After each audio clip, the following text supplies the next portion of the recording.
असं आहे, ज्या अनौपचारिक गप्पा असतात किंवा गोष्टी असतात त्या अशा रीतीनं ज्या आहे पब्लिक करायच्या नसतात आणि त्याच्यावर काही सवाल जवाब पण होत नाहीत.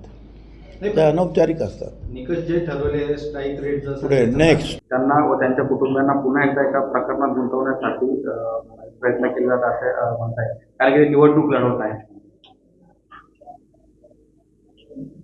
मला काही कल्पना नाही, पण मी ते वर्तमानपत्रात वाचलं,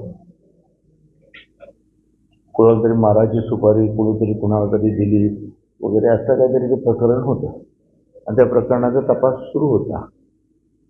आता याच्यामध्ये जर काही चुकीचं काही घडत असेल तर लोकशाहीमध्ये कोर्ट हा एकच आपल्याला मार्ग असतो, त्याने कोर्टात जावं.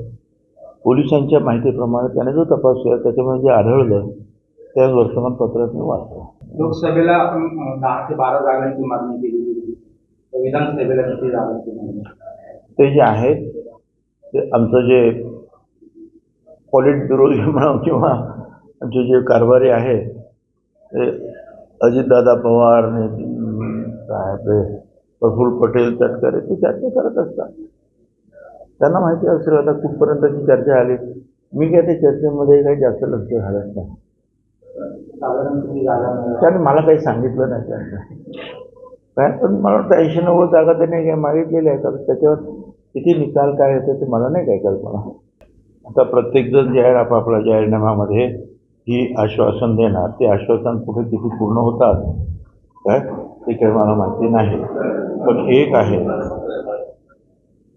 हे महायुती सरकारनं आता जे कार्यक्रम सुरू केलेले आहे त्याची अंमलबजावणी होते. ते जे कार्यक्रम या नुसत्या घोषणा नाहीत, आश्वासनं नाहीत. मग मुलींना मोफत शिक्षणाचं असेल, मुख्यमंत्र्यांची लाडकी बहीण योजना असेल, शेतकऱ्यांना सोलर पंप आणि वीज माफ असेल, असे अनेक विद्यार्थ्यांना सुद्धा स्टायपेंड, ह्या ॲक्च्युअल आता योजना सुरू झालेल्या आहेत. त्या काही आश्वासनं दिलेली नाही.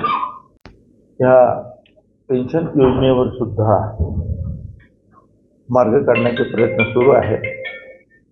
त्याच्यासाठी 2-3 पर्याय जे आहेत ते शोधण्यात आलेले आहेत आणि जो पर्याय त्यांना मान्य असेल तो पर्याय स्वीकारण्याची मुभा त्यांना देण्यात आलेली आहे. हे खरं आहे की आपल्या राज्यामध्ये सुद्धा आपण पाहतो, देशामध्ये सुद्धा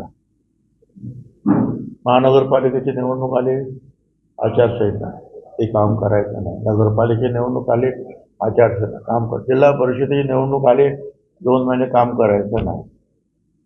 तुमची विधानसभेची निवडणूक आली, 2 महिने काही काम करायचं नाही. मग लोकसभेची निवडणूक आली, 2 महिने काही काम करायचं नाही. काहीही काम होत नाही, सगळी कामं ठप्प राहतात. आणि त्यातून हा एक विचार पुढे आला. अर्थात फार पूर्वीच्या सुरुवातीला ते होत होतं, पण मग नंतर काय झालं की काही विधानसभा विसर्जित झाल्या, त्याच्यामुळे मध्येच निवडणुका घ्याव्या लागल्या. त्यामुळे ते टाईम टेबल हळूहळू ते थोडंसं बदलत गेलं, वेगवेगळे टाईम टेबल निर्माण झाले. आता ह्या विषयाला काही लोकांचा विरोध सुद्धा आहे की बाई कसं शक्य आहे, कसं शक्य नाही, मग काय होईल, मग एखादी विधानसभा विसर्जित झाली मधीच, मग त्याच्यावर काय विचार करणार. आता हे असे असंख्य प्रश्न आहेत. त्याच्यावर केंद्र सरकार काय तोडगा काढत आहे त्याची मला कल्पना नाही. पण सगळ्याचा विचार करून काहीतरी योग्य मार्ग दिसत असेल तर त्या मार्गावर ते निर्णय घेतील.